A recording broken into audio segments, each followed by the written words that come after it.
നമസ്കാരം. ബിസിനസ് ഡീകോഡിലേക്ക് സ്വാഗതം. അധികാരം ഒരു വല്ലാത്ത ലഹരിയാണ് ഒന്ന് പൊതുവെ പറയാറുണ്ട്. അതായത് ആ ലഹരി എന്ന് പറഞ്ഞാൽ എല്ലാ തരത്തിലുള്ള ലഹരിയേക്കാളും മുകളിൽ നിൽക്കുന്ന, അല്ലെങ്കിൽ അധികാരം മനുഷ്യനെ ഉന്മത്തമാക്കുന്ന ഒരു ലഹരിയാണ് എന്ന് പറയാറുണ്ട്. അതുകൊണ്ട് അധികാരത്തിൽ നിന്ന് വിട്ടൊഴിയുക, അധികാരത്തിൽ നിന്ന് മാറി നിൽക്കുക എന്ന് പറയുന്നത് അധികാരത്തിൽ ദീർഘകാലം അമർന്നിരുന്ന ആളുകളെ സംബന്ധിച്ചിടത്തോളം വളരെ പ്രയാസമേറിയ ഒരു കാര്യമായിരിക്കും. അതൊരു പക്ഷേ അവരുടെ മാനസികമായ നില തന്നെ തെറ്റിച്ചേക്കാവുന്ന അവസ്ഥയിലേക്ക് കൊണ്ടുപോകാറുണ്ട്. ഇതിന് നിരവധിയായ ഉദാഹരണങ്ങൾ പുരാണങ്ങളിലുണ്ട്, ഇതിഹാസങ്ങളിലുണ്ട്, ചരിത്രത്തിലുണ്ട്. അങ്ങനെ നിരവധിയായ ഉദാഹരണങ്ങൾ നമ്മുടെ മുൻപിൽ ഉണ്ട്.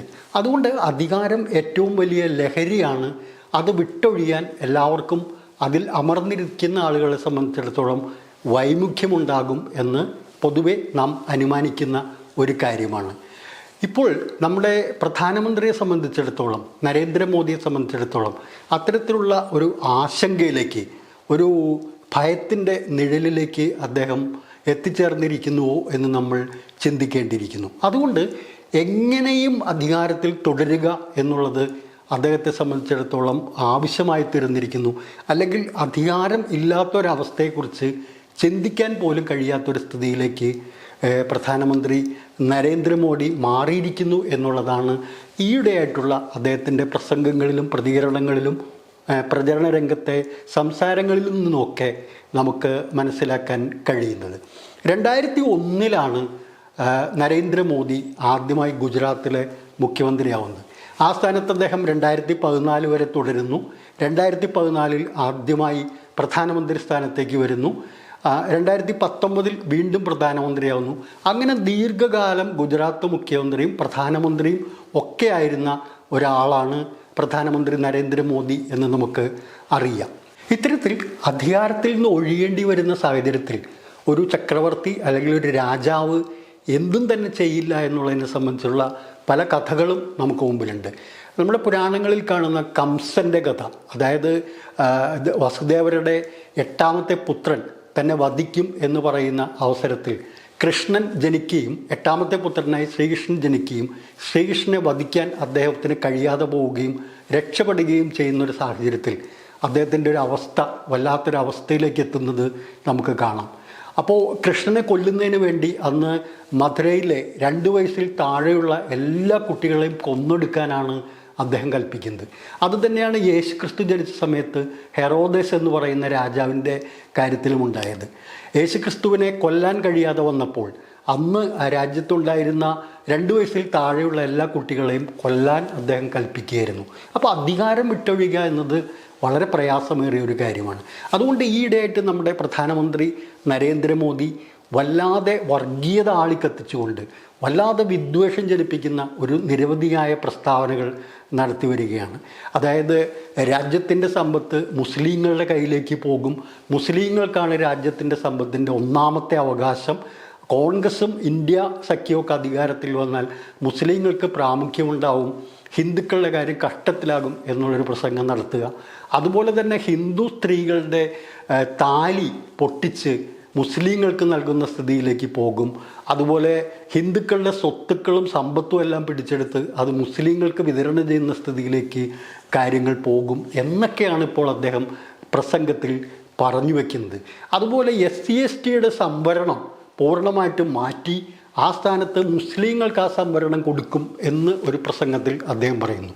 ഏറ്റവും ഒടുവിൽ നമ്മൾ വളരെ കൗതുകത്തോട് കേട്ടൊരു പ്രസ്താവനയാണ്, ഇന്ത്യൻ ക്രിക്കറ്റ് ടീമിൽ പോലും മുസ്ലിങ്ങൾക്ക് മേധാവിത്വം ഉണ്ടാവുന്ന രീതിയിൽ, അല്ലെങ്കിൽ മുസ്ലിങ്ങളെ കൂടുതൽ മുസ്ലിം കളിക്കാരെ ഉൾപ്പെടുത്തുന്ന രീതിയിൽ ഇന്ത്യൻ ക്രിക്കറ്റ് ടീമിൽ ഇന്ത്യ സഖ്യ അധികാരത്തിൽ വന്നാൽ അഴിച്ചുപണി നടത്തും എന്നുവരെ പറയാൻ തയ്യാറായിരിക്കുകയാണ്. ഒടുവിൽ അദ്ദേഹം ഒപ്പം നിന്നിരുന്ന, ദീർഘകാലമായി അദ്ദേഹത്തിൻ്റെ ഒപ്പം നിൽക്കുന്ന, അദ്ദേഹത്തിൻ്റെ ഒക്കെ ചങ്ങാതി എന്ന് വിളിക്കാൻ കഴിയുന്ന ഗൗതം അദാനിയെ പോലും തള്ളിപ്പറയുന്ന സ്ഥിതിയിലേക്ക് വന്നു. ഏറ്റവും ഒടുവിൽ അദ്ദേഹം പറഞ്ഞൊരു കാര്യം, ഗൗതം അദാനിയും മുകേഷ് അംബാനിയും ട്രക്ക് കണക്കിന് പണം രാഹുൽ ഗാന്ധിക്ക് കൊടുത്തുവെന്നും അതിനുശേഷം രാഹുൽ ഗാന്ധി ഇവരെക്കുറിച്ച് ഒരക്ഷരം ഉരിയാടുന്നില്ലെന്നും പറയുന്ന ഒരു പ്രസ്താവന നമ്മൾ കണ്ടു. അപ്പോൾ ജയിക്കുന്നതിന് വേണ്ടി, ഏത് വിധത്തിലും ജയിക്കുന്നതിന് വേണ്ടി താൻ അദാനിയുമായിട്ടും അംബാനിയുമായിട്ടും തനിക്ക് ഒരു ബന്ധവുമില്ല, അവരെ സംരക്ഷിക്കുന്നതും അവരെ സഹായിക്കുന്നതും രാഹുൽ ഗാന്ധിയാണ് എന്നുവരെയുള്ളൊരു പ്രസ്താവന അദ്ദേഹം നടത്തിയിട്ടുണ്ടായി. നമ്മൾ ആലോചിക്കുക, 2001 ഗുജറാത്തിൽ നരേന്ദ്രമോദി മുഖ്യമന്ത്രിയായതിനു ശേഷം അദ്ദേഹവും ഗൗതം അദാനിയും തമ്മിലുള്ള ബന്ധത്തെക്കുറിച്ചുള്ള നിരവധിയായ അനുഭവങ്ങൾ, നിരവധിയായ സംഭവങ്ങൾ നമ്മുടെ മുമ്പിലുണ്ട്.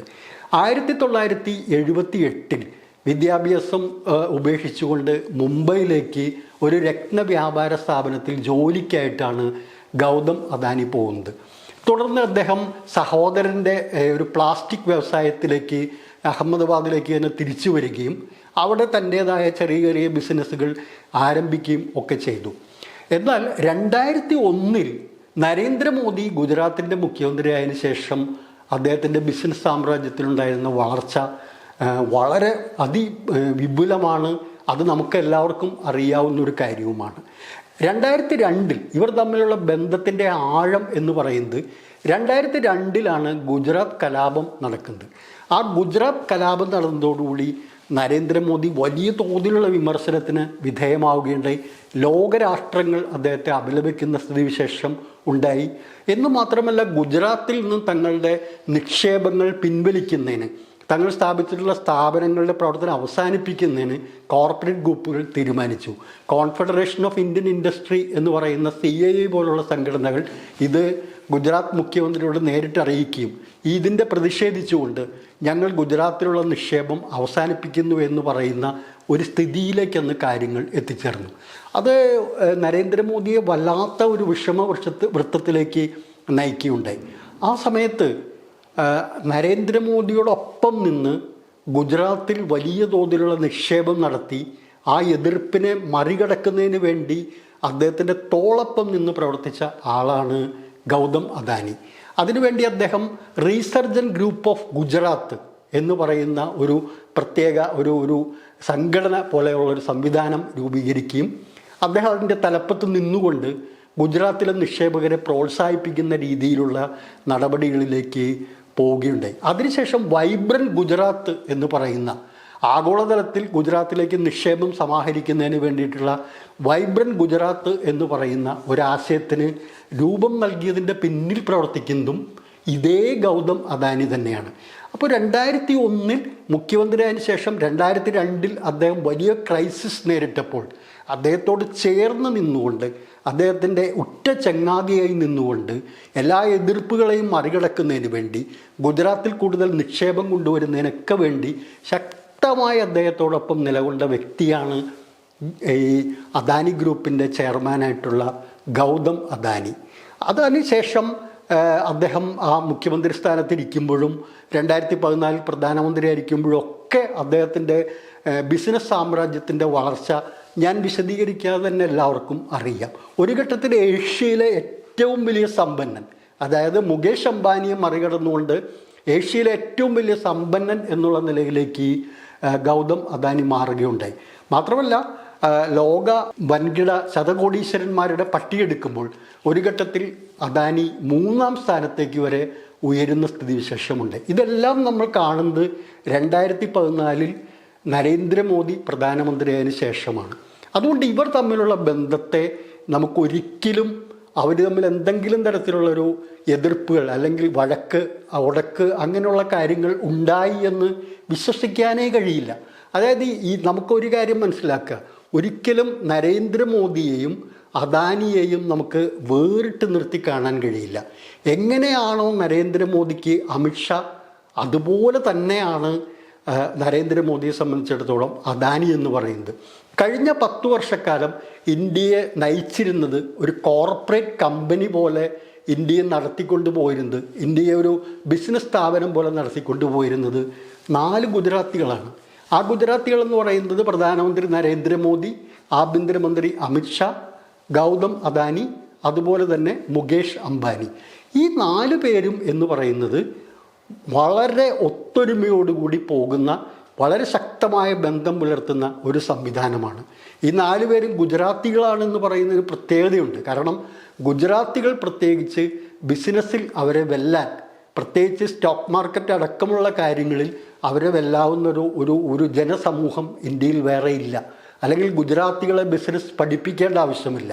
ഒരു കുട്ടി ജനിക്കുമ്പോൾ, ഗുജറാത്തിലൊരു കുട്ടി ജനിക്കുമ്പോൾ ആ കുട്ടിക്ക് സമ്മാനമായി അവിടെ നൽകുന്നത് ഏതെങ്കിലും കമ്പനികളുടെ ഷെയർ വാങ്ങിയാണ് നൽകുന്നത്.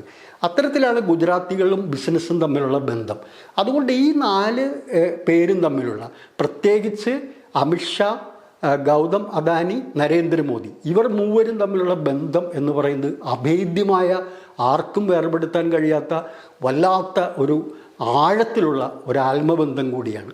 അതുകൊണ്ട് അതെല്ലാം മറന്നുകൊണ്ടാണ് ഇപ്പോൾ പ്രധാനമന്ത്രി അങ്ങനെയൊന്നുമല്ല, എൻ്റെ ആരുമല്ല, ഞാനായിട്ടൊരു ബന്ധവുമില്ല, ഇതെല്ലാം അദ്ദേഹം സഹായിക്കുന്നത് രാഹുൽ ഗാന്ധിയാണ് ഇവരെ സഹായിക്കുന്നത് എന്നെല്ലാം പറഞ്ഞു പഠിപ്പിക്കാൻ ശ്രമിക്കുമ്പോൾ ഈ പൊതുസമൂഹം ചിരിക്കുകയല്ലാതെ എന്ത് ചെയ്യും?